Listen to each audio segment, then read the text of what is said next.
र आजदेखि हामी एउटा सानो विषयमा हामी प्रवेश गर्नेछौँ। त्यो चाहिँ के हो भनेदेखि म तपाईँहरूको माझमा एउटा कथा कथा भनेर सुरु गर्नु पर्यो म। म तपाईँहरूको माझमा यो दुईजनाको विषयमा एउटा छोटो कथा भन्न चाहन्छु। यो बुढो परेको नाम चाहिँ अनुभव बहादुर, अनि यो अलिकति आँखा टोड्के परेको चाहिँ सिकारु बहादुर। खासमा अनुभव बहादुरलाई चाहिँ यता राख्नुपर्ने थियो, एकतिर भएछ है। जे होस्, यो दुईजना छ। अनि यो दुईजनाको पेसा चाहिँ पाइलट अरे। सुन्नुभयो के अरे? पाइलट। एटलान्टादेखि काठमाडौँसम्म फ्लाइट उडाएर लाने पाइलट। अनि यो दुईजनामा यो अनुभव बहादुरले चाहिँ हवाई जहाज चलाएको निकै साल भएको, लगभग 15-20 साल भएको यो अनुभव बहादुरको चाहिँ। अनि उता सिकारु बहादुरले चाहिँ हवाई जहाजको विषयमा चाहिँ डक्टरेट गरेको, सबै सिकिसकेको, तर हावाजहाज उडाउनु चाहिँ सुरु गरेको छैन उसले। र उसले चाहिँ अब काँकरभिट्टामा त्यो बस स्ट्यान्डको मान्छेहरूले के अरे धरान या त काठमाडौँ भन्दै कराउँदै बसेको जस्तो गरेर एयरपोर्टमा दुईजना छ अरे। यसले भन्दैछ काठमाडौँ भन्दैछ अनुभव बहादुरले, सिकारु बहादुरले पनि काठमाडौँ भन्दैछ। अब तपाईँ जानुपर्ने काठमाडौँ है। तपाईहरू कतिजना चाहिँ तपाईँहरू अनुभव बहादुरको फ्लाइटमा चढ्नुहुन्छ? यसो हात उठाउन, यसो साँच्चै उठाउनुहोस् है अहिले चाहिँ। अनुभव बहादुरको हवाई जहाजमा कतिजना जानु सक्नुहुन्छ? साँच्चै उठाउनुहोस् है हात। यो कतिले पनि उठाएन त हौ। अरे अनि उता सिकारु बहादुरको हवाई जहाजमा चाहिँ को चढ्नुहुन्छ? यसो हात उठाउ हेरौँ न। अनि एकजना माइजू मात्रै जानेर छ, हाम्रो नर्थ क्यारोलिनाको माइजू मात्रै अनुभव के अरे सिकारु बहादुरको हवाई जहाजमा चाहिँ उहाँले हात उठाउनु हुँदैछ कि किन हो कुनी? अच्छा, म तपाईँलाई एकछिन हामी छलफल गर्नेछौँ। यो अलिकति गम्भीर विषय छ, त्यसकारणले गर्दाखेरि म अनम्युट गर्नु लाउँछु तपाईँहरूलाई। तपाईँ अनुभव बहादुरको के अरे सिकारु बहादुरकोमा किन नचढ्ने? एक दुईजनाले भन्नुहोस् न यसो खोलेर। सिकारु ड्राइभर र एक्सपिरियन्स ड्राइभर भनेको चाहिँ तपाईँ सिक्दै गरेकोमा चाहिँ सिक्दै गरेको ड्राइभरमाथि त्यति भरोसा पर्दैन भन्ने चाहेको होइन भाइ। हामी आजको एउटा लेसन चाहिँ कसरी सुरु गर्दैछौँ भने चाहिँ हामीले पवित्र आत्माको शिक्षा धेरै सुन्छौँ। पवित्र आत्माको दान वरदानको विषयमा धेरै हेर्छौँ पनि, देख्छौँ पनि, सुन्छौँ पनि। तर कहिलेकाहीँ पवित्र आत्माको टिचिङहरू चाहिँ हाम्रो धेरै मण्डलीहरूमा अझै पनि भिन्दै छ। कसैले के टिचिङ दिइराखेको छ, कसैले के भनिराखेको छ, कसैले पवित्र आत्मा अन्य भाषा बोल्नु भूत आत्माबाट भन्छ, कसैले के अरे पवित्र आत्मालाई मान्छ, के अरे बोल्दाखेरि अन्य भाषा बोलेको चाहिँ एउटा पवित्र आत्मा पाएको चिन्ह हो भन्छ, कसैले पवित्र आत्मा पाउँदाखेरि अन्य भाषा बोल्नै पर्छ भन्ने छैन भन्छ, कसैले पवित्र आत्माको बप्तिस्मा भन्ने अहिलेको मण्डलीको लागि होइन, यो त पहिलेको समयको लागि मात्रै हो। विभिन्न किसिमको टिचिङ दिन्छ। मैले आज तपाईहरुको माझमा दुईजना पाइलटहरुको अनुभवलाई राखेको। त्यो राखिदिएको कारण चाहिँ किन भनेदेखि चाहिँ हामीले अर्को कुरा हामी होशियारी हुनुपर्ने कुरा पनि छ। फेरि हामी कहिलेकाहीँ चाहिँ हाम्रो अनुभवमा मात्रै कुदेर पनि हुँदैन, बुझ्नुभयो होला नि।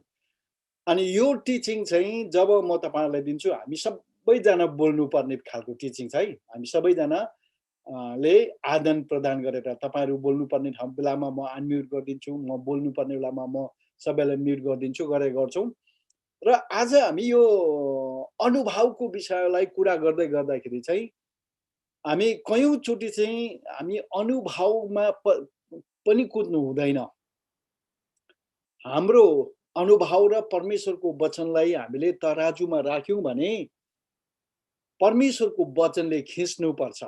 हाम्रो अनुभवलाई पहिलो स्थान कहिले पनि दिनु हुँदैन। बुझ्नुभयो होला नि? अब मलाई त यस्तो पो भयो त अन्त। अब तपाईँको अनुभव चाहिँ परमेश्वरको वचन अनुसार छ कि छैन? हो, त्यो चाहिँ हेर्नु हामी एकदमै महत्त्वपूर्ण छ। सुन्नुहोस् है, यदि हामी मण्डली साँचो मण्डली भएर जानु चाहन्छौँ भने परमेश्वरको वचन अनुसारको विश्वास हाम्रो छ कि छैन, त्यो चाहिँ एकदमै इम्पोर्टेन्ट हो।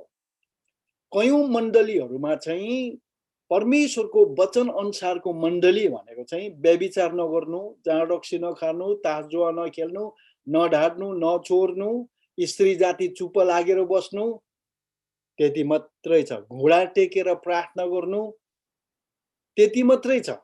तर यदि हामी सिद्ध मण्डली बन्न चाहन्छौँ भनेदेखि हामी सायद सिद्ध मण्डली कहिले पनि बनिसक्दैनौँ जबसम्म यीशु ख्रीष्ट आउनुहुन्न।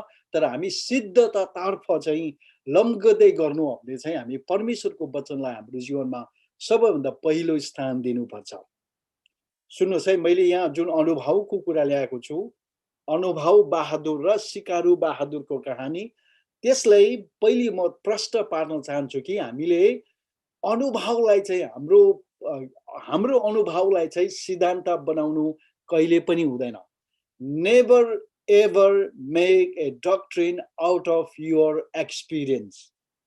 I am going to say it one more time. Never ever make a doctrine out of your experience. Your experience should never take a place of the word of God. मैले नेपालीमा भन्नु चाहिँ कहिले पनि तपाईको अनुभव अनुसारको सिद्धान्त कहिले पनि नबनाउनुहोस्। फेरि भन्दैछु, तपाईको अनुभव अनुसारको सिद्धान्त कहिले पनि नबनाउनुहोस्। तपाईको अनुभवले चाहिँ कहिले पनि परमेश्वरको वचनलाई उछिटेर जानु हुँदैन, बाइपास गर्नु हुँदैन। किनभनेदेखि तपाईको अनुभव भन्दा चाहिँ परमेश्वरको वचन सत्य हो, स्योर हो, साँचो हो। र पनि मैले यो अनुभवको विषयमा यहाँ लिएर आएको कारण चाहिँ किन हो भनेदेखि चाहिँ आज तपाईलाई एउटा प्रश्न गर्न चाहन्छु। तपाईले भन्नुभयो कि म पाइलटमा चढ्नु पर्दाखेरि चाहिँ कुन पाइलटमा चढ्ने, भर्खर सिक्दै गरेको र पिएचडी गरेर इन्जिनियरिङमा पाइलटको सबै कुरा गर्ने, तर भाउजत उडाउनु चाहिँ भर्खरै थालेको पाइलटमा चढ्ने कि 20-25 वर्षसम्म चाहिँ पाइलट चलाइराखेको पाइलटमा चढ्छु भन्दाखेरि तपाईले के भन्नुभयो? अनुभव बहादुरसँग अथवा जसकोमा 20-25 वर्षको पाइलटको अनुभव छ उसकोमा चढ्ने भनेर तपाईले भन्नुभयो। अब त्यही कुरालाई हामी यता हाम्रो बाइबलमा हाम्रो सन्दर्भमा ल्याउँदाखेरि आज पवित्र आत्माको टिचिङ कोबाट चाहिँ सुन्नु चाहनुहुन्छ तपाईँ? सुन्नुहोस् है, फेरि पनि म तपाईलाई भन्दैछु, पवित्र आत्माको विषयमा टिचिङ दिनेहरू कयौं मान्छेहरू छ अनि सबैले नै टिचिङ दिन्छ। तर आदिले है कतिले चाहिँ कसरी दिन्छ भने चाहिँ उनीहरूले जे कुरा सिकेको छ, थियोलोजिकल सेमिनारिजमा गएर जे कुरा सिक्यो, अरू किताबहरू पढेर जे कुरा सिक्यो, अरूले प्रचार गरेको सुनेर जे कुरा सिक्यो, उनीहरूले त्यस अनुसारले शिक्षा दिँदैछ। भनेदेखि कोही मान्छेहरू यस्तोहरू छन्, कोही शिक्षकहरू जसले अरूले दिएको शिक्षाबाट पनि सिक्यो है, ट्रेनिङ बाइबल स्कुलको सेमिनारिजहरूबाट पनि सिक्यो, परमेश्वरको वचनबाट पनि सिक्यो अनि आफूले पनि अनुभव गर्यो। तपाई कसको चाहिँ वचनलाई बेसी विश्वास गर्नुहुन्छ? डक्टरेट गरेर आउने तर अनुभव नभएको मान्छेको ले पवित्र आत्माको विषयमा सिकाएको पत्याउनु हुन्छ कि है भर्खरै मतलब पवित्र आत्माको भरपुरी पाएर अन्य भाषा बोलेर सिकाउने मान्छेको शिक्षालाई चाहिँ तपाईले मान्नुहुन्छ? त्यो तपाईँको हातमा छ। अनि मैले तपाईँलाई सोधेँ भने यदि जसरी तपाईँले आफ्नो जीवनलाई त्यो भर्खर सिक्दै गरेको पाइलटमा चढेर आफूलाई खतरामा पार्नुहुन्न, त्यसरी नै हाम्रो आत्मिक जहाज पनि त्यही हो। अनि हामी आत्मिक जहाजमा यात्रा गर्दाखेरि चाहिँ कयौँजनाले चाहिँ ती भर्खर सिक्दै गरेका भन्नाले धेरै सिकेको पिएचडी नै गरेको तर पवित्र आत्माको अन्य भाषाको अनुभव नभएका मानिसहरूले दिएको शिक्षा अनुसारले चाहिँ उनीहरूले सिकाएकोमा तपाईँ विश्वास गर्नुभयो भने चाहिँ त्यो सिक्दै गरेको के अरे पाइलटमा चढ्नु जस्तै हो। तपाईँले आफ्नो आत्मालाई चाहिँ आत्मिक यात्रालाई चाहिँ तपाईँले जोखिममा पार्नुहुन्छ। सुन्नुहोस् है फेरि है, जोखिममा पार्नुहुन्छ। यसको मतलब उनीहरूले चाहिँ केही जान्दैन भन्ने होइन। फेरि सुन्नुहोस् है, केही जान्दैन भन्ने होइन। किनभनेदेखि पवित्र आत्माको अनुभव नभइकन टिचिङ दिँदाखेरि चाहिँ उनीहरूले कसरी दिन्छ भने चाहिँ उनीहरूले सिकेको जानेको बुझेको अनुसारले दिन्छ। उनीहरूले यो अनुसारले दिन्छ के अरे उनीहरूले सिकेको जानेको अनुसारले उनीहरूले टिचिङ दिन्छ। तर वैरस अरूले यताबाट दिनेले चाहिँ कसरी दिन्छ भने चाहिँ उनीहरूले सिकेको जानेको मात्र होइन तर आफ्नो जीवनमा पनि लागू गरेको मान्छेहरूले चाहिँ सिकाएको चाहिँ सही हुन्छ। सुन्नुहोस् है फेरि, अब यो अनुभवको कुरालाई चाहिँ फेरि यो हामीले अनुभवमाथि मात्रै चाहिँ भर पर्नु हुँदैन। प्रिय मित्र, हाम्रो यहाँ मण्डलीमा कतिजना वचन प्रचार गर्नेहरू छ। मलाई गौरव लाग्छ कि हाम्रोमा वचन मजाले राम्रोसित कुनै कन्फरेन्समा दियो भने पनि प्रचार गर्नु सक्नेहरू क्षमता भएकोहरू हाम्रो मण्डलीमा धेरै नै रहेछ। झन्डै 15-20 जना भन्दा पनि बेसी रहेछ। त्यो कुरा हामीले अस्ति अनुभव गरिसकेको छौँ। यहाँहरूलाई म एउटा सल्लाह के दिँदैछु भने तपाईले वचन प्रचार गर्दाखेरि अनुभवमाथि मात्रै भर परेर प्रचार नगर्नुहोस्। म एउटा फाउन्डेसन ले गर्दैछु यो वचनमा। तपाईको अनुभव अनुसारले मात्रै प्रचार गर्नुभयो भनेदेखि अनुभव भनेको चाहिँ मान्छेको अनुभव चाहिँ फेरि पनि बदलिनु सक्छ। मान्छेको अनुभव चाहिँ कोही बेला के हो कोही बेला के हो परिवर्तन हुँदै हुँदै हुँदै जान्छ। आज मण्डलीहरुमा मान्छेहरूले धेरै किसिमको टिचिङ दिन्छ उनीहरुको अनुभव अनुसार। Do not base your teaching on your own experience alone. Back it up by the word of God. तपाईको अनुभवमाथि मात्रै भर परेर टिचिङ नदिनुहोस् तर तपाईको शिक्षालाई चाहिँ परमेश्वरको वचनको टेवा दिनुहोस्। परमेश्वरको वचनको जग दिनुहोस्। परमेश्वरको वचनबाट प्रमाण गर्नुहोस् तपाईको अनुभवहरूलाई। हो त्यो अनुभवको हो त्यो प्रचार जब तपाईले गर्नुहुन्छ त्यो चाहिँ कहिले पनि परिवर्तन भएर जाँदैन। आज धेरै प्रभुको दास दासीहरूले उनीहरुको डक्ट्रिन चाहिँ लगभग 15-20 वर्षको अवधिमा एक पल्ट चेन्ज गर्दै गर्दै जान्छ। हो हाम्रोमा परिवर्तन आउनु पर्छ। तर त्यो परिवर्तन उनीहरुको डक्ट्रिनमा परिवर्तन आएको कारण चाहिँ किन भन्दाखेरि चाहिँ उनीहरुले विगत दिनहरुमा अनुभवबाट प्रचार गरे नि त। उसको अनुभव परिवर्तन हुँदै गयो अनि पछि उनीहरुको त्यसलाई टिचिङमा यो गर्यो। म एउटा राम्रो उदाहरण दिन चाहन्छु। हामीलाई प्रस्पेरिटीको विषयमा सिकाउने एकजना प्रभुको दास हुनुहुन्थ्यो। 1994 तिर उहाँले प्रस्पेरिटीलाई यति साह्रो दरो प्रकारले सिकाउनु भयो तर अहिले आएर उहाँले त्यो प्रस्पेरिटीको टिचिङलाई टिचिङ दिनुहुन्न। त्यसलाई मान्नुहुन्छ कि हुन्न मलाई थाहा छैन तर उहाँको परिवर्तन भएको छ। किनभनेदेखि लगभग 2000-2001 तिर एउटा उहाँको जीवनमा एउटा ठुलो घटना घटेको थियो।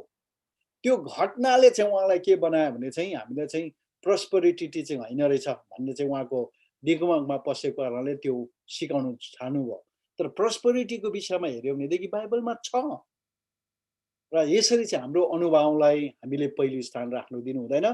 तापनि के हुन्छ भने चाहिँ तपाईले जब हवाई जहाजमा चढ्दाखेरि चाहिँ तपाई भर्खर सिक्दै गरेको पाइलटसँग भन्दा तपाईँ अनुभव भइसकेको व्यक्तिसँग तपाईँ जोड्नुहुन्छ।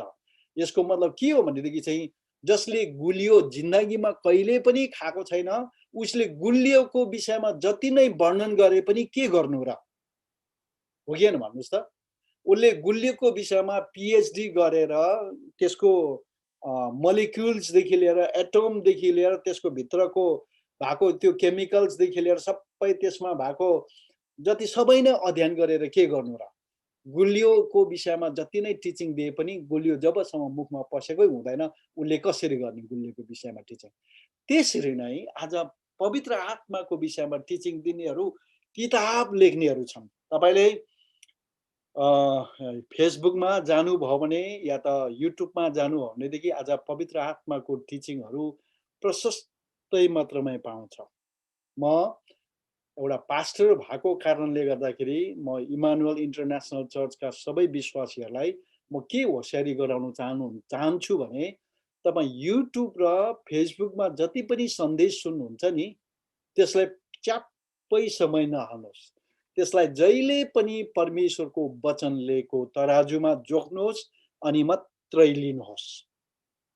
एउटा छोटो फाउन्डेसन थियो र आज हामी अब परमेश्वरको वचनमा अघि बढ्दै बढ्दै बढ्दै जानेछौँ ल।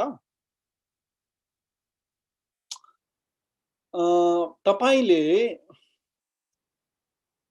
अन्य भाषा पाएर परमेश्वरको नजिक समय बिताएर है प्रभुको सँगसँगै हिँडेर कयौँ सालसम्म प्रभुको सँगसँगै हिँडेर एकदम गहिरो परमेश्वरको वचनमा अनुसारको जीवन बिताएर हिँड्ने मान्छेले फर्केर गएर पछि 10 वर्ष पछाडि चाहिँ अन्य भाषा चाहिँ झुटा रहेछ, यो चाहिँ सही होइन रहेछ भनेर भनेको मान्छे तपाईँले हतपत पाउनुहुन्न। उनीहरूले अन्य भाषा त्यति बेला नबोले पनि अन्य भाषालाई त्यति बेसी महत्त्व नदिए पनि उनीहरूलाई यो कुरा चाहिँ थाहा छ कि पवित्र आत्मा अथवा अन्य भाषा चाहिँ परमेश्वरबाट पाइँदो रहेछ भनेर उनीहरूलाई त्यो कुरा चाहिँ थाहा छ। तर कयौँ यस्तो मान्छेहरू छ जो चाहिँ अन्य भाषालाई बोल्यो बोल्यो बोल्यो अनि अलिक पछि प्रभुमा ब्याकस्लाइड पनि भएर गयो, त्यहाँदेखि अन्य भाषा चाहिँ सही होइन रहेछ भन्नेहरू पनि छ कति त होला सायद। तर जो प्रभुको नजिक गएर प्रभुको नजिक हिँडेर प्रभुको साथमा हिँडेर कयौँ प्रभुको सेवकाई गरेर अन्तमा चाहिँ उसले चाहिँ अन्य भाषाको विरोध गरेर हिँडेको चाहिँ तपाईँले बिरलै पाउनुहुन्छ। मैले चाहिँ अहिलेसम्म पाएको छुइनँ। तर पहिले अन्य भाषाको विरोध गरेर है पहिले पवित्र आत्माको त्यो दान वरदानहरूको विषयमा विरोधमा गरेर विरोधमा टिचिङ दिएर फेरि पनि पछि चाहिँ पवित्र आत्मा चाहिँ साँचो हो रहेछ, अन्य भाषा सही रहेछ र भनेर यो पवित्र आत्माको टिचिङमा फर्केर आउने मान्छेहरू चाहिँ प्रशस्तै मात्रामा पाउनुहुन्छ।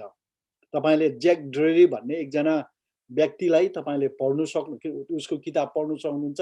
Surprise by the power of God भन्ने एउटा किताबलाई पढ्नुभयो भनेदेखि त्यो मान्छे चाहिँ मैले गल्ती गरिनँ भनेदेखि डालस थियोलोजिकल सेमिनरीको प्रोफेसर हो, जसले चाहिँ यो ब्याप्टिस्ट टिचिङमा यति साह्रो गहिरो छ कि उनीहरूले चाहिँ अन्य भाषा चाहिँ शैतानकोबाट हो भनेर उनीहरूले विश्वास गर्छ।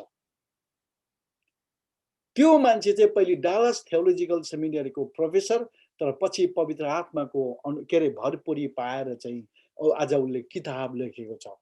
तपाईले जोएल अस्टिनको बाउ जोन अस्टिन जसलाई मैले भेटेँ, जसले चाहिँ अन्य भाषाको विषयमा साह्रो बेसी टिचिङ दिएको छ, धेरै टिचिङ दिएको छ, पवित्र आत्माको विषयमा धेरै टिचिङ दिएको छ। ऊ चाहिँ पहिले ब्याप्टिस्ट थियो।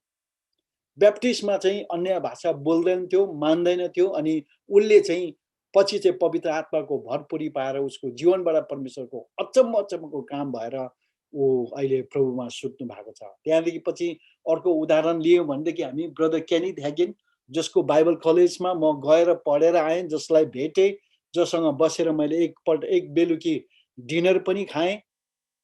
उहाँले पनि ब्याप्टिस्टमा हुर्किनु भएको, बढ्नु भएको।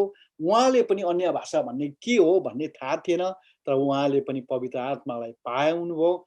पवित्र आत्माको विषयमा यति साह्रो राम्रो टिचिङ दिनुभएको छ उहाँले। यस्ता कयौँ व्यक्तिहरू छ। ती मध्येमा भनौँ भयो भने नै म पनि एउटा व्यक्ति हुँ।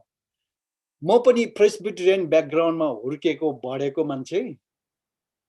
तर मैले पवित्र आत्मा पाएँ है, पवित्र आत्मा पाएँ। अनि पवित्र आत्मा पाएर पनि एकपल्ट चाहिँ म धेरै ब्याकस्लाइड भएर निकै प्रभुदेखि टाढो भएको थिएँ।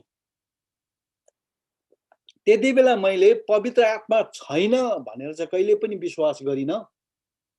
तर पवित्र आत्मा अन्य भाषा बोल्नै पर्छ भन्ने चाहिँ छैन। चङ्गाई चाहिँ परमेश्वरले सबैलाई गर्नुहुन्न। चङ्गाईको भन्दा चाहिँ हामी उद्धारको विषयमा बेसी जोड दिनुपर्छ भन्नेमा चाहिँ म पुगेको थिएँ।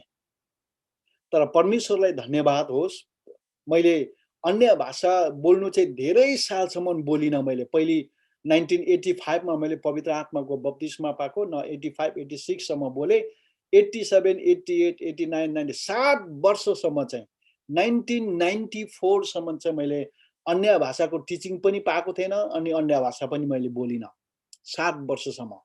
तर 1994 देखि चाहिँ फेरि पनि मैले अन्य भाषाहरू पाएँ र के अरे अन्य भाषाहरू बोल्न थालेँ र त्यहाँदेखिको यताको मेरो जीवनमा परमेश्वरले अचम्मको काम गर्नुभयो। त्यो अन्य भाषामा प्रार्थना गर्नुभन्दा अगाडिको मेरो जीवन र पछि अन्य भाषामा मैले जब प्रार्थना गर्न थालेको जीवनमा चाहिँ आकाश पातालको फरक तपाईले भेटाउनु हुन्छ भनौँ न। त्यो कुरा चाहिँ तपाईले देउकीलाई सोध्नु सक्नुहुन्छ। म पहिलेको मेरो जीवन कस्तो थियो, यद्यपि म क्रिस्चियन भएर पनि अनि पछि जब मैले लगातार प्रकारले अन्य भाषामा प्रार्थना गर्न थालेँ तब त्यहाँदेखि यताको मेरो जीवन के भयो भन्ने कुरा तपाईले देउकीलाई सोध्नु सक्नुहुन्छ, मेरो श्रीमतीलाई उले त्यो बताउन सक्नुहुन्छ। र आज मैले हिजो तपाईहरुको माझमा मैले भनेको थियो तपाईले प्रेरित 8 अध्यायलाई चाहिँ अध्ययन गरेर आउनु है भनेर। र आज हामी अलिकति त्यो 8 अध्यायलाई हामी छलफल गर्नुपर्छ जस्तो लाग्यो मलाई। प्रेरित 8 अध्यायलाई चाहिँ हामी अलिकति बातचित गरौँ न। अनि तपाईले प्रेरित 8 अध्यायमाको अनुभवमा चाहिँ तपाईले के पाउनु भयो? पवित्र आत्मा पाउनु बेग्लै कुरा हो। अनि उद्धार र मुक्ति यीशु ख्रीष्टलाई विश्वास गरेर उद्धार मुक्ति पाएर विश्वास गर्नु बेग्लै कुरा हो। तब ती छरपष्ट भएकाहरूले चारैपट्टि गएर वचन प्रचार गरे। फिलिप चाहिँ समरियाको एउटा शहरमा गएर तिनीहरूलाई ख्रीष्ट प्रचार गरे। फिलिपले भनेका वचन सुनेर अनि तिनले गरेका चिन्हहरू देखेर भिडले एक मनका भई तिनका कुरामा ध्यान दिए, किनकि धेरै जनाबाट अशुद्ध आत्माहरू ठुलो स्वरले चिच्याउँदै निस्कन लागे र धेरै जना पक्षघातका रोगीहरू र लङ्गडाहरू पनि निको पारिए। यसरी त्यस शहरमा ज्यादै आनन्द भयो। सिमोन नाउँ भएको एकजना मानिस त्यहाँ थियो। त्यसले अगाडिदेखि नै त्यस शहरमा जादुगरी गरेर सामरियाका मानिसहरूलाई आश्चर्यचकित पारेको थियो र आफूलाई मै हुँ भनी ठान्दा थियो। त्यस मानिसलाई सानादेखि ठुलासम्म सबैले यसो भनेर मान्थे, यो मानिस परमेश्वरको त्यो शक्ति हो जसलाई महाशक्ति भनिन्छ। तिनीहरूलाई त्यसलाई मान्थे किनभने धेरै समयदेखि त्यसले आफ्नो जादुगरीले मानिसहरूलाई आश्चर्यचकित पारे राखेको थियो। तर जब तिनीहरूले परमेश्वरको राज्य र यीशु ख्रीष्टको नाउँको सुसमाचार सुनाउने फिलिपका कुरामा विश्वास गरे, तब पुरुष र स्त्रीहरूले बप्तिस्मा लिए। के लिए अरे? बप्तिस्मा लिए। के गरेर? फिलिपले प्रचार गरेको कुरालाई विश्वास गरेर। सिमोन आफैले पनि विश्वास गर्यो, त्यसले बप्तिस्मा लियो र त्यो फिलिपसँग लागिरह्यो र चिन्हहरू र ठुला ठुला अचम्मका काम गरेको देखेर त्यसलाई आश्चर्य लाग्यो। सामरियाका मानिसहरूले परमेश्वरको वचन ग्रहण गरे भन्ने सुनेर यरुशलेममा रहेका प्रेरितहरूले पत्रुस र यूहन्नालाई तिनीहरू कहाँ पठाए। उनीहरू त्यहाँ आएर तिनीहरूले पवित्र आत्मा पाउन् भनेर तिनीहरूका निम्ति प्रार्थना गरे, किनकि यतिन्जेलसम्म तिनीहरूमध्ये कुनै माथि पनि उहाँ अथवा पवित्र आत्मा आउनु भएको थिएन। तिनीहरूको बप्तिस्मा यीशु ख्रीष्टको नाउँमा मात्र भएको थियो, तर तब उनीहरूले आफ्ना हात तिनीहरूमाथि राखिदिए भनेको चाहिँ उनीहरू भन्नाले पत्रुस र यूहन्ना बुझ्यो, र तिनीहरूमाथि भन्नाले सामरियाको विश्वासीहरूलाई बुझ्यो, र तिनीहरूले पवित्र आत्मा पाए। अब प्रेरितहरूले हात राख्दा पवित्र आत्मा पाउँदो रहेछ भन्ने देखेर सिमोनले यसो भन्दै तिनीहरूलाई रुपियाँ दिन ल्यायो, मलाई पनि यो शक्ति दिनुहोस् र मैले जोसुकै माथि हात राखिदिएपछि त्यसले पवित्र आत्मा पाओस्। तर पत्रुसले भने, तेरा रुपियाँ तँसँग नष्ट होस्, किनकि परमेश्वरको वरदान रुपियाँले किन्न सकिन्छ भनी तैँले विचार गरिस्। यस विषयमा न त तेरो केही भाग छ न हिस्सा नै छ, किनकि परमेश्वरको सामुन्ने तेरो हृदय ठिक रहेनछ। अच्छा, मैले यहाँ तपाईहरुलाई सोध्नु आँटेको कारण चाहिँ के हो भनेदेखि चाहिँ सामरियाका विश्वासीहरूको पक्षबाट भन्नु पर्दाखेरि चाहिँ कस्तो छ भनेदेखि सामरियाको विश्वासीहरूले उद्धार चाहिँ कति बेला पायो?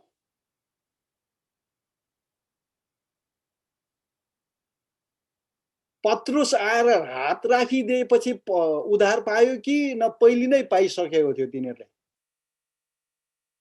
सोच्नुहोस्, भन्नु चाहनुहुन्छ भने? फिलिपको सुसमाचार सुनेर ग्रहण गरे पश्चात। फिलिपको सुसमाचार सुनेर ग्रहण गरे पश्चात। अब फेरि अझै सजिलो प्रकारले तपाईलाई प्रश्न गर्नु पर्यो भनेदेखि चाहिँ सामरियाको विश्वासीहरू चाहिँ मरेको भएदेखि त्यो फिलिपले प्रचार गरेर बप्तिस्मा लिएको जुन छ नि, हो त्यो र पत्रुस र यूहन्ना आएर उनीहरूमाथि हात राखेको बीचमा उनीहरू मरेको भए स्वर्ग जान्थ्यो कि नरक जान्थ्यो? सुन्नुहोस् है, सामरियाको विश्वासीहरू फिलिपले बप्तिस्मा दिइसके पश्चात र अनि पत्रुस र यूहन्ना आएर यरुशलेमदेखि आएर उनीहरूमाथि हात राख्दाखेरि उनीहरूलाई पवित्र आत्मा पाए नि, हो त्यो बीचमा मरेको भएदेखि उनीहरूको आत्मा कहाँ जान्थ्यो होला? साधारण एकदम सजिलो प्रकारले बुझ्नको निम्ति चाहिँ किनभनेदेखि उनीहरूले यीशु ख्रीष्टमाथि विश्वास गरिसकेको थियो अनि उनीहरूले बप्तिस्मा पनि लिइसकेको थियो, उनीहरू स्वर्ग जान्थ्यो पक्कै पनि। र यो कुरालाई तपाईले अझै पनि राम्रो अध्ययन गर्नुहोस्, किनभनेदेखि म चाहिँ यो चाहन्न कि तपाईले चाहिँ परमेश्वरको वचन चाहिँ सिलासले जे प्रचार गर्छ त्यो विश्वास गर्नुहोस् भनेर म चाहन्न। म के चाहन्छु भने चाहिँ परमेश्वरको वचन चाहिँ तपाई आफैले पनि एउटा जिज्ञासुपूर्ण अध्ययन गर्नुहोस्। के अरे त्यो अरूले है त्यो पास्टरले पस्किदिएको भात मात्रै खाने हैन, तर आफैले पनि पस्केर खानुहोस् बेला बेला। त्यसै कारणले गर्दाखेरि त्यो जिज्ञासा चाहिँ मैले तपाईको मनमा त्यो उब्जाइदिएको। भोलिको क्लासमा तपाईहरु अझै पनि यो पढेर आउनुहोस्, अझै पढ्नुहोस्। सामरियाको विश्वासीहरू चाहिँ फिलिपले प्रचार गर्ने बित्तिकै उनीहरूले विश्वास गरेर उनीहरूले बप्तिस्मा पनि लिएको। अब त्यति बेला उनीहरू मर्नु हो भने कहाँ जान्थ्यो होला? अनि फेरि पनि पछि आएर पत्रुस र यूहन्नाले उनीहरूमाथि हात राखेर पवित्र आत्मा पाउन् भनेर प्रार्थना गरिदिएको छ। त्यो चाहिँ के होला भन्ने विषय लिएर चाहिँ यसको निचोडतामा भन्नु पर्दाखेरि चाहिँ के हो भन्दाखेरि चाहिँ हामीले प्रभु यीशु ख्रीष्टलाई उद्धारकर्ता र मुक्तिदाता भनिकन ग्रहण गर्नु र पवित्र आत्माले को भरपुरी पाउनु या त पवित्र आत्मा पाउनुको बप्तिस्मा हुनु भन्ने चाहिँ दुईटा कुरा हो भन्ने विषयलाई चाहिँ म जोड दिनुको निम्ति तपाईहरुलाई मैले यो राखिदिएको हो। र तपाईले अझै पनि अध्ययन गर्नुहोस्। आज हामी अगाडि जानु सकेनौं किनभने हाम्रोमा समय भइसकेको छ, तर मलाई लाग्छ मैले एउटा फाउन्डेसन चाहिँ ले अप गरिसकेको छु र तपाईँ आफै पनि अध्ययन गर्नुहोस्। म तपाईँलाई विशेष गरी के अध्ययन गर्नु भन्छु भने तपाईँले के प्रेरित 2 अध्याय के अरे 1 र 2 अध्यायलाई अध्ययन गरिदिनुहोस्। प्रेरित 8 अध्यायलाई, प्रेरित 9 अध्यायलाई, प्रेरित 10 अध्यायलाई, 8, 9, 10 अनि 19 अध्यायलाई पनि तपाईँले अध्ययन गर्नुहोस्। सुरुमा के अरे प्रेरित 8 अध्यायको तपाईँले 14-15 पदसम्म मात्रै अध्ययन गर्दा हुन्छ। 9 अध्यायको बीचसम्म तपाईँले अध्ययन गर्नुहोस्, जहाँ पावलमाथि हननिया आएर हात राखिदिएर प्रार्थना गरिदिएको सम्म। अनि 10 अध्यायको तपाईँले अन्तिमतिर पढ्नुहोस्, 40 पददेखि उता पढ्दै जानुहोस्। अनि 19 अध्यायको सुरुमा 1 पददेखि लिएर 5 पदसम्म तपाईँले पढ्नुहोस् 19 अध्यायको चाहिँ। अनि त्यो पढेर तपाईँले आउनुभयो भनेदेखि तपाईँले अझै राम्रो पाराले बुझ्छ। म यही चाहन्छु कि तपाईँले चाहिँ पवित्र आत्माको विषयमा चाहिँ अरे है भन्ने मात्र होइन, हो रहेछ भन्ने चाहिँ तपाईँलाई होस् भनेर चाहिँ मैले यो भन्दै गरेको। मलाई लाग्छ तपाईँले यो अहिलेको डिस्कसनबाट केही कुरा पाउनुभयो। भोलि चाहिँ म धेरैजनाले पार्टिसिपेट गरेको म चाहन्छु र यसको प्रश्नको जवाबहरू तपाईँले रेडी गरेर राख्नु होला। धन्यवाद। र आजको वचन म यहीँ राख्न चाहन्छु।